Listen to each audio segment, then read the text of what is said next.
बघा व्ह्यू इतका भारी ना, एवढी मोठी साईज आहे आणि गरमागरम आहे. अधिक से अधिक पेड़ लगाओ. छान वाइब्स आहे तिथले. ये लोकल मलाई कुल्फी है जी, बिना बर्फ बिना फ्रिज वाली. किती इको फ्रेंडली आहे बघा, ना कचरा ना कुछ.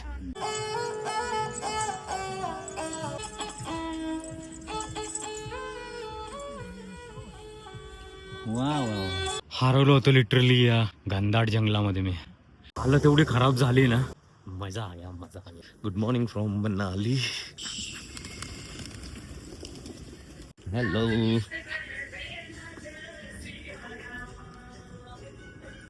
हिमाचल की बसों की हालत देखा. म्हणजे ना यांनी काय केलेलं आहे, एक सीट काढलेलं आहे आणि इथं झोपायसाठी वापरलं ॲक्च्युली. मी आल्यावरती परेशान झालो, बघतोय हे काय प्रकार आहे. तर आता बस भेटली मला, बघू आता किती वाजता निघते. तर आता गाडी निघाली आहे माझी, मनाली धर्मशाला मंडी मनाली. तर मनालीच्या बाहेर निघतोय. बघा व्ह्यू इतका भारी ना. ही जी दिशा आहे ही पूर्व आहे इकडे. मनाली ते धर्मशाला जे तिकीट आहे ना 630 रुपये. ही गव्हर्नमेंटची बस आहे आणि प्रायव्हेट बसेस पण आहे. आधी मी प्रायव्हेट बसमध्ये बसलो होतो, पण नंतर त्या दादाने सांगितलं की ती थांबत जाईल, त्याच्यामुळे आपण या बसमध्ये जाऊ. म्हणून मग मी आता या बसमध्ये आलो. बस चांगली आहे.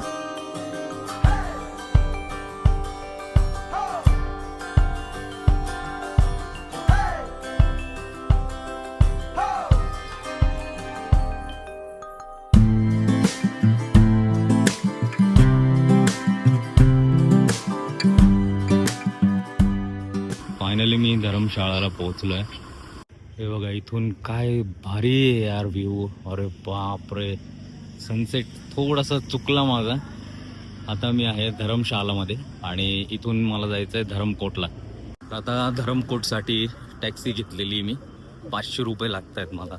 यावेळेस संध्याकाळी पोचलो त्याच्यामुळे, नाहीतर इतर वेळेस 20-20 रुपयात पोचतं. Good morning from Dharamkot. तर हा रूमच्या बाहेरचा व्ह्यू आहे माझ्या. हे आहे धरमकोट आणि पूर्ण माउंटेनच्या मध्ये असं बसलेलं एक छोटंसं गाव आहे. धर्मशालापासून जवळपास 15 किलोमीटर आणि मेकलॉडगंजपासून 3 किलोमीटर. मी ऑर्डर केलं आहे आलू पराठा आणि चहा.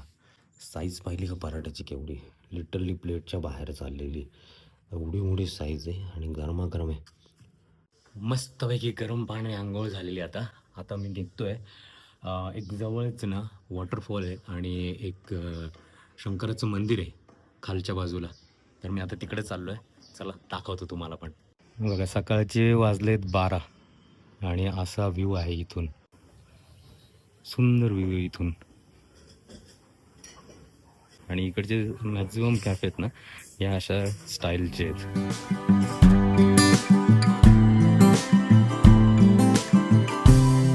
मार्केट ना संपूर्ण खाली आहे नाही का, म्हणजे फार कमी दुकानं आहे तो पण, कारण सीझन नाही आहे, ऑफ सीझन चालू आहे इथलं.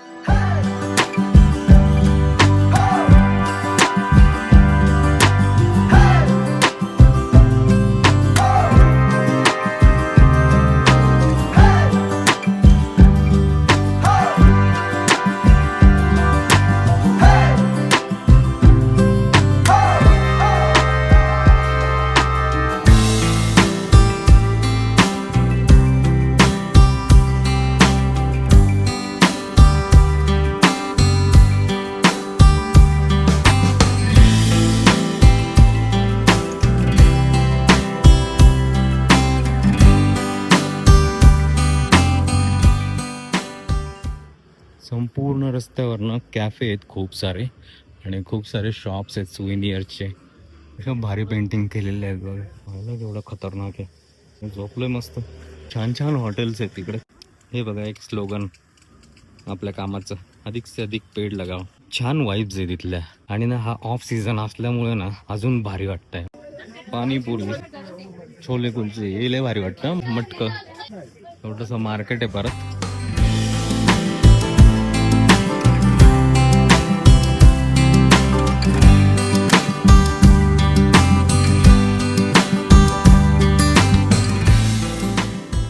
मंदिराच्या समोरच ना स्विमिंग पूल बनवलेला आहे ॲक्च्युली.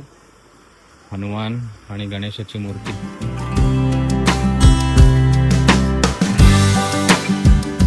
पलीकडे ना वॉटरफॉलकडे जायचा रस्ता आहे. हे आहे भागसूनाग मंदिर.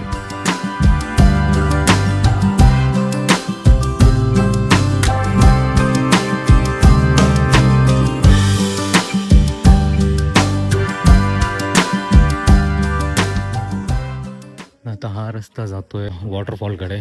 लोकल सोनपापडी दिसते. क्या है जी ये? ये लोकल मलाई कुल्फी है जी, बिना बर्फ बिना फ्रिज वाली, अच्छा, नेचुरल। देना एक. कितनी की है? 50 जी पे हो जाएगा. कैसे? कुल्फी, कुल्फी, मलाई कुल्फी। मलाई कुल्फी. किती इको फ्रेंडली आहे बघा, ना कचरा ना कुछ. हा आहे ना पूर्ण वॉटरफॉल आहे. म्हणजे वरपासून जर बघाल ना, मी झूम करतो, दाखवतो तुम्हाला. हे बघा या इथे. पण आता आहे ना सीझन नाही आहे. उन्हाळ्यात ना ज्यावेळेस बर्फ वितळतो त्यावेळेस हा पूर्ण वॉटरफॉल भरलेला असतो. आता सध्या सगळं शांती आहे. पोंगे आणि बुड्डी का बाल, पॉपकॉर्न, आणि इथं पण आहे गुलाबजाम दिसत आहे. परत भेळ पण आहे. कैसे दिया दादा? जी 50 प्लेट सर. जी पे हो जाएगा. हाँ जी. दे दो.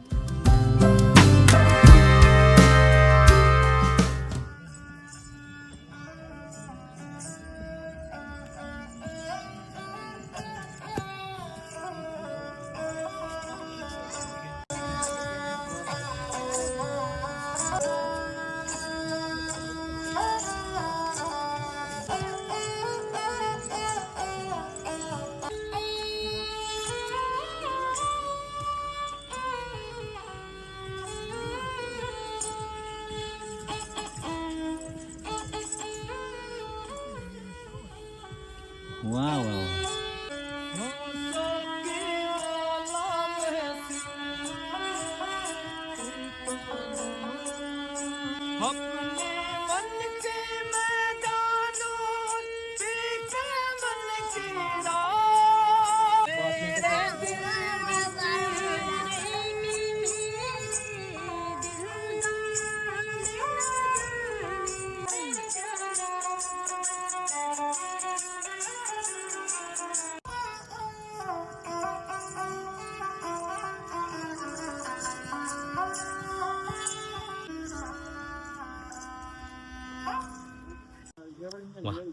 मजा आया, मजा आया.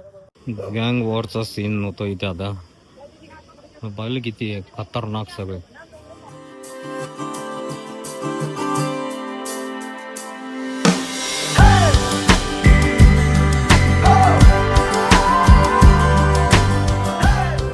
हे बघा किती छान केलंय. CARE, waste warrior, reduce, reuse and recycle. जाळ्या बनवल्या आणि त्याच्यामध्ये वेस्ट टाकलेला आहे. किती युनिक आयडिया आहे ना. थोडासा 1 टन चुकलं आणि एवढं लांब यावं लागतंय. पण व्ह्यू, अरे बापरे, एक नंबर व्ह्यू आहे. त्या तिकडे होतो वॉटरफॉल जवळ.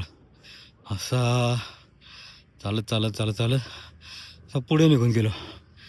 परत रिटर्न आलो आता इथून इथपर्यंत. बापरे. आणि अजून इकडे भरपूर जायचं आहे. फायनली माझं हॉटेल सापडलं आहे मला. ते खाली तिथे पांढरं हॉटेल आहे ना. हरवलं होतं लिटरली या घनदाट जंगलामध्ये. मी हालत एवढी खराब झाली ना, बापरे, परेशान झालं. पाण्याची बॉटल थंडगार आहे.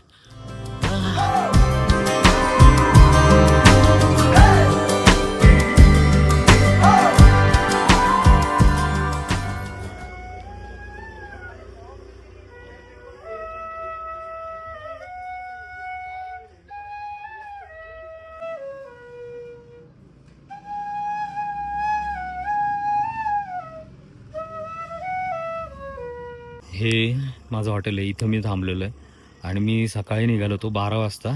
त्या बाजूने असा वरपर्यंत तिथे गेलो. ती जी लाल बिल्डिंग दिसते ना, तिथपासून असा एक खाली ट्रेक जातो. खाली जाऊन असं कोपऱ्यापर्यंत तिकडे ते वॉटरफॉल, आणि तिकडून असा पूर्ण फिरून कसा तरी या रस्त्याने आता रिटर्न आलो. इथे जवळपास 7-8 किलोमीटर मी चाललो असेल. आणि भयंकर लांब आहे आणि नुसतं सरळ रस्ता असताना काही वाटलं नसतं, पण ना चढ आहे, पूर्ण डोंगर आहे, उतार आहे. तर वर खाली करत करत अशा पद्धतीने इथपर्यंत येऊन पोहोचलोय.